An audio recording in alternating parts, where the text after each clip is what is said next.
બચાવો બચાવો, કોઈ તો આવીને મારી મદદ કરો. ત્યારે ત્યાં એક બગલા મામા પહોંચ્યા.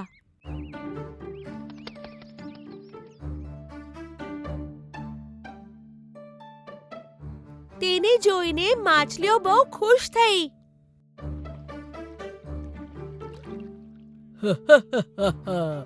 આ તળાવમાં તો બહુ બધી માછલીઓ છે. હવે થોડા દિવસના ખાવાની ચિંતા ખતમ. બગલા મામાએ માછલીઓને કીધું, મિત્રો, ડરો નહીં. અહીંયાથી થોડી દૂર એક મોટો તળાવ છે. એ તળાવ ક્યારેય નથી સૂકતો. સાચે? પણ અમે ત્યાં સુધી કઈ રીતે પહોંચ્યું? અરે, તમે લોકો એની ચિંતા ન કરો.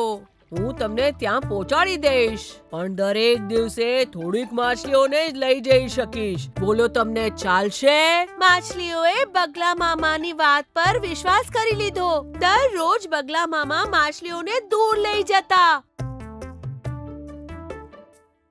અને એક મોટા પથ્થર પર જઈને એમને ખાઈ જતા.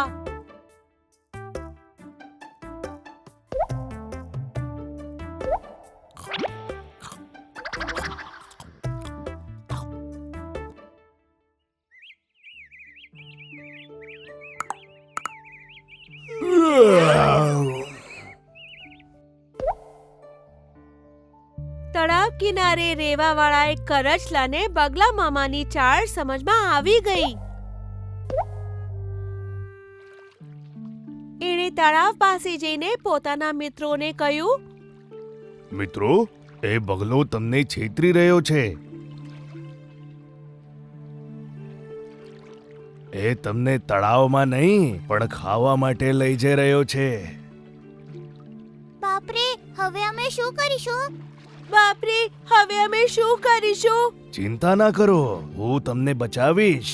આ બોલીને કરચલાએ માછલીઓને સાંત્વના આપી. આગલા દિવસે જ્યારે બગલા મામા પહોંચ્યા, કરચલાએ એમને કહ્યું, બગલા મામા, તમે મને પણ બચાવી લો. પેલા તળાવમાં પહોંચાવી દો ને.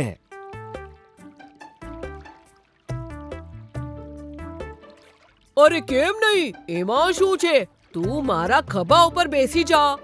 આ રીતે માછલીઓને મોઢામાં લઈને અને કરચલાને ખભે બેસાડી બગલા મામા ખડક તરફ ઉડી પડ્યા.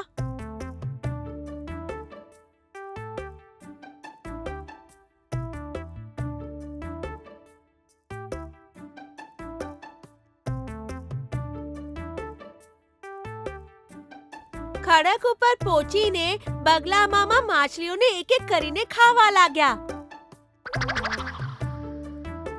અને ત્યારે જ કરચલાએ બગલા મામાનો ગળો દબાવ્યો. દુખાવાથી બગલા મામા જોરથી ચિલ્લાવ્યા, અરે બાપરે, મને છોડી દો.